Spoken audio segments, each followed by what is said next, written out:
প্রয়োজনে আমাদেরকে পিঠ পেতে দিতে হবে, কিন্তু আমরা কারোর সাথে খারাপ আচরণ করব না। বন্ধুগণ, আজকে আমরা ওই মাটিতে দাঁড়িয়ে ইন্ডিয়ান সেকুলার ফ্রন্টের পক্ষে জুন মাসের 1 তারিখে বসিরহাট লোকসভা নির্বাচনে সকাল সকাল খামচিহ্নেতে গিয়ে, পোলিং বুথে গিয়ে খামচিহ্নেতে যাতে বোতাম টেপন বা প্রেস করেন তার আহ্বান নিয়ে আপনাদের এখানে উপস্থিত হয়েছে।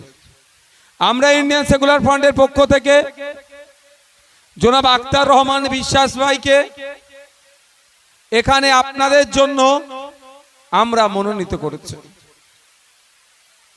তা আক্তার রহমান বিশ্বাসের কাজ কি বর্তমানে আর ভোটে জেতার পরে তার কাজ কি, এটা আগে আমাদেরকে একটু জানতে হবে।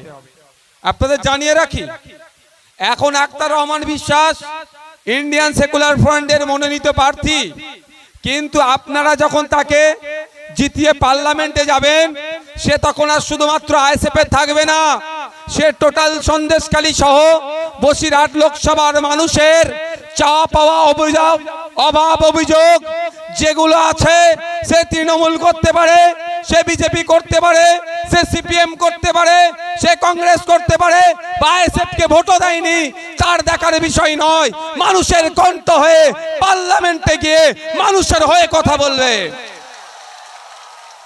আমরা এমন লোককে পাঠাবো পার্লামেন্টে, সে জনগণের জনপ্রতিনিধি হবে।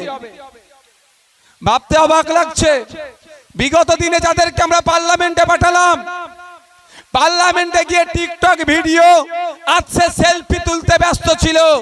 এইদিকে বসিরহাটের মানুষ, সন্দেশখালীর মা বাপ থেকে শুরু করে, এখানে মিনাখার মানুষজন থেকে শুরু করে, বাদুড়িয়ার মানুষজন থেকে শুরু করে, বসিরহাট লোকসভার মানুষেরা বিভিন্ন ভাবে বঞ্চিত হচ্ছে, শিক্ষায় বঞ্চিত হচ্ছে, স্বাস্থ্য ব্যবস্থা থেকে বঞ্চিত হচ্ছে, নানান ভাবে তারা বঞ্চিত হচ্ছে। তাদের কণ্ঠ হয়ে পার্লামেন্টে বলতে দেখলাম না। তাই সময় এসেছে ইন্ডিয়ান সেকুলার ফ্রন্টের পক্ষ থেকে জনাব আক্তার রহমান বিশ্বাসকে আগামী দিনে ভোট দিয়ে পার্লামেন্টের মধ্যে পাঠান। পার্লামেন্টের মধ্যে গিয়ে আপনাদের যে সমস্যাগুলো আছে সেগুলো বলিষ্ঠ কণ্ঠে কনসার্ন ডিপার্টমেন্টাল মিনিস্টারদের কানের মধ্যে ঢুকিয়ে দেবে। যদি সমাধান না হয় আবারও বলে সমাধানের চেষ্টা করবে। আমাদের কাজ হচ্ছে ভোট দেওয়া, দিয়ে আমাদের এই 14-15 লক্ষ মানুষকে, মানুষের প্রতিনিধি হিসাবে একজনকে, বা একটু বসুন না, ভালো লাগবে তো, একটু ভাই বসুন, ভালো লাগবে।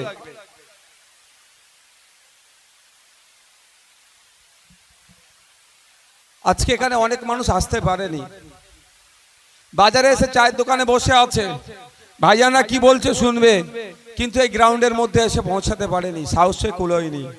তবে একটা কথা বলে রাখি, আজকে দেখেছেন এক সম্রাটের ভিডিও, সম্রাট তো পিজন ভ্যানে কেমন কান্দা কাটা করছে, দেখেছেন?